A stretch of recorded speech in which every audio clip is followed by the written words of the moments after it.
राधा स्वामी जी, बाबा जी, क्या माता पिता की सेवा करने से हमारे कर्म कम हो जाते हैं?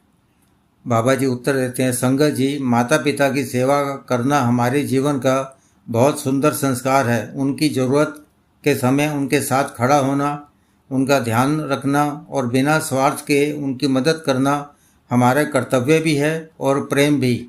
लेकिन सेवा को हमेशा किसी हिसाब किताब की तरह नहीं देखना चाहिए कि मैंने इतना किया तो मेरे इतने कर्म कम हो गए। जब हम माता पिता की सेवा करते हैं तो हमारा भाव निस्वार्थ प्रेम और सम्मान का होना चाहिए। सेवा के बदले किसी आध्यात्मिक लाभ की गणना हमारे करना सेवा की भावना को छोटा कर देता है। इसी तरह हमें यह भी नहीं सोचना चाहिए कि किसी की सेवा करने से उनके सारे कर्म समाप्त हो जाएंगे।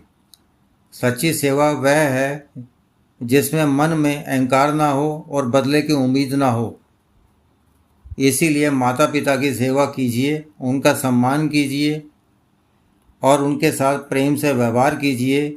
यह मत सोचिए कि इससे मुझे क्या मिलेगा। जहाँ सेवा में स्वार्थ खत्म होता है वहीं सेवा का भाव और सुंदर हो जाता है। राधा स्वामी जी।